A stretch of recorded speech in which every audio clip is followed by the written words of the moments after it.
Welcome to 5 Minutes with Bo Hanson. Today we want to revitalise a topic around natural versus adaptive styles when we talk about disc profiling. Most of our day is spent talking to coaches and athletes about their respective profiles, and for those coaches and athletes we work with, we spend a lot of time looking at an athlete's natural style and also looking at their adapted style. And as you know, the natural style is the equivalent of saying something is like your most dominant hand, your right hand for example, or your left hand if you're left-handed, and how you prefer to do things using that particular hand. When we look at our adapted style, it's the behaviours that we adapt to the environment that we're in.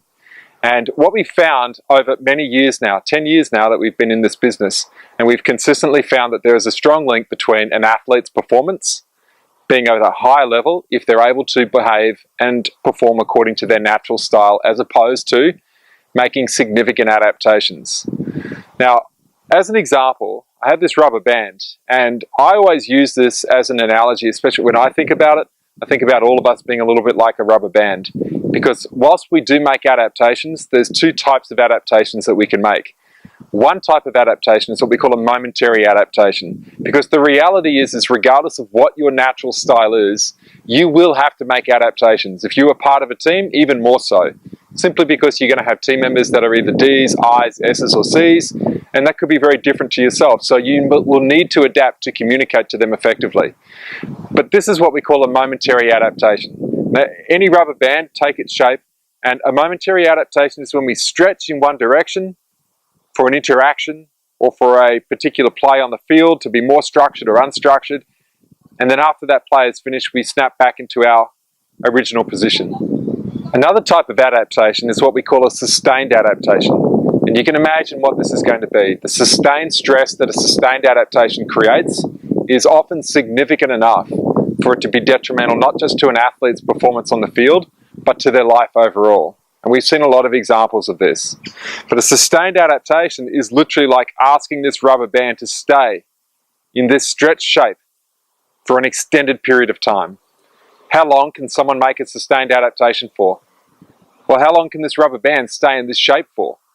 You know, it's a function of what the rubber band is made of. And it's the same for an athlete. It's a function of what support services they have external to their sport.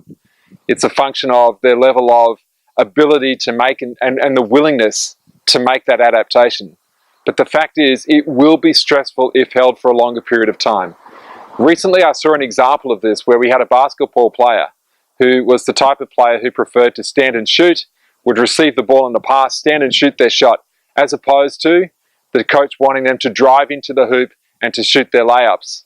Now, it might seem like a really simple thing, but when someone has been playing a certain way for the entirety of their life and you bring them onto your team to play in a very different way, you're simply not going to get the type of change you want quickly.